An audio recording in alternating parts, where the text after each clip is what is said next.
नमस्कार दोस्तों, मैं आपका अपना दोस्त आयुष आपके अपने YouTube channel facts by Ayush पे आप सभी लोगों का स्वागत करता हूं। चलिए ये खबरों का सिलसिला शुरू करते हैं। अक्षय कुमार की आंखों की हुई सर्जरी, एक्टिंग करियर से लिया ब्रेक, देखने में हो रही थी दिक्कत। 5 मई तक अपनी फिल्म केरलम की शूटिंग कर रहे थे। हिंदुस्तान टाइम्स की रिपोर्ट के मुताबिक एक्टर से जुड़ी करीबी सूत्र से अब हवाले से बताया गया है कि अक्षय कुमार की माइनर सर्जरी हुई है, जिसे सुबह 6 मई को किया गया है। यह एक विजन करेक्शन की सर्जरी थी। अक्षय कुछ दिनों तक के लिए ब्रेक लेंगे और स्वस्थ होने पर फोकस करेंगे, क्योंकि उन्हें अनीस बेज़मी के साथ अपनी अगली फिल्म केरलम की शूटिंग शेड्यूल भी पूरा करना था। इस फिल्म में वो विद्या बालन और राशि खन्ना के साथ नजर आने वाले हैं। इससे कुछ घंटों पहले उन्होंने फिल्म केरलम की शूटिंग खत्म की। अक्षय ने आधिकारिक सोशल मीडिया अकाउंट से सेट की तस्वीर साझा करते हुए लिखा।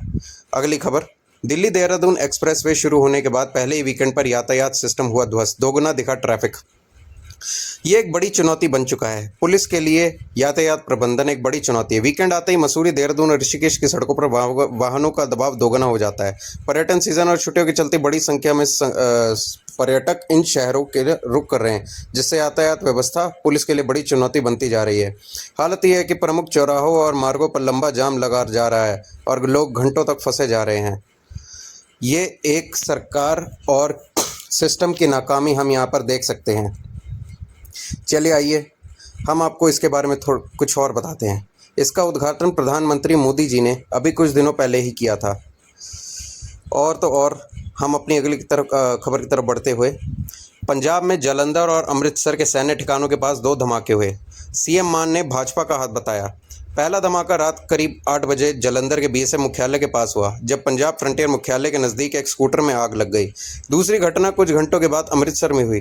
रात करीब 10:50 खासा छावनी के इलाके में सेना और बीएसएफ प्रतिष्ठानों के पास धमाका हुआ। सीएम भगवंत मान ने आरोप लगाया कि अगले साल होने वाले विधानसभा चुनाव से पहले अशांति फैलाने के लिए भाजपा यह घटना करा रही है।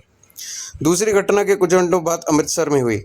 इंडियन एक्सप्रेस की रिपोर्ट के मुताबिक करीब रात 10:50 बजे खासा छावनी इलाके में सेना और बीएसएफ प्रतिष्ठानों के पास धमाके हुए।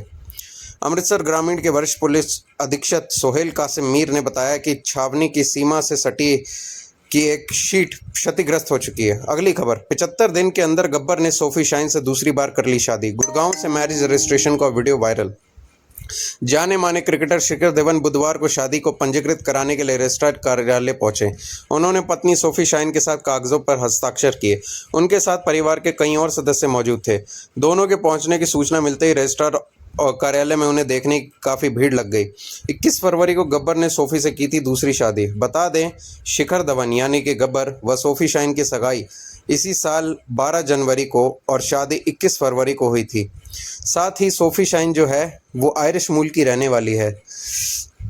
ये एक बड़ा ही सुखद एक्सपीरियंस है और हम शिखर धवन जी और सोफी शाइन जी को आने वाली ज़िंदगी के लिए बहुत बहुत शुभकामनाएं देते हैं। अपनी अगली खबर की ओर बढ़ते हुए, शुभेंदु अधिकारी का सीएम बनना अब लगभग तय, 2 डिप्टी भी लेंगे शपथ। पश्चिम बंगाल में सरकार बनाने को लेकर कवायदें अब काफ़ी तेज़ हो चुकी हैं। केंद्रीय गृह मंत्री अमित शाह बतौर केंद्रीय पर्यवेक्षक भारतीय जनता पार्टी विधायक दल की बैठक के लिए कोलकाता पहुंच चुके हैं। यहाँ वह भाजपा के तमाम 206 विधायकों को संबोधित भी कर सकते हैं। इस बीच सूत्रों के हवाले से जो खबर सामने आ रही है वह यह है कि शुभेंदु अधिकारी का मुख्यमंत्री बनना अब लगभग तय माना जा रहा है। वहीं उनके 2 उप मुख्यमंत्रियों को भी पद और गोपनीयता की शपथ दिलाई जाएगी। आज शाम तक इसका कभी भी ऐलान हो सकता है।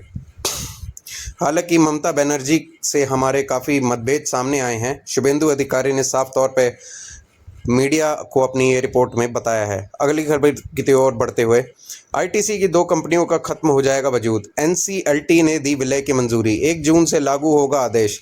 देश की सबसे बड़ी एफएमसीजी कंपनियों में से एक आईटीसी लिमिटेड की 2 कंपनियों का वजूद खत्म हो जाएगा। दरअसल आईटीसी लिमिटेड ने Shreshtha natural bio product private limited और विमको लिमिटेड से जुड़ी एमलगमेशन स्कीम के सफल मंजूरी और औपचारिकरण की घोषणा की है। इस खबर का असर सीधे कंपनी के शेयरों पर भी देखने को मिल सकता है और शेयर बाजार में काफ़ी उथल पुथल देखने को मिल सकती है। बीते कई सालों से आईटीसी के शेयरों में उछाल नहीं देखा जा रहा था। जी हाँ, हम आपकी जानकारी के लिए बता दें, एमलगेशन का मतलब होता है अलगाव, मतलब इनको अलग करके फिर से जोड़ देना। अगली खबर की तरफ बढ़ते हुए, ममता की सरकार जाते ही क्यों चर्चा में आ गई लाल ईंटों वाली ये इमारत। कभी ईस्ट इंडिया कंपनी का होता था दफ्तर।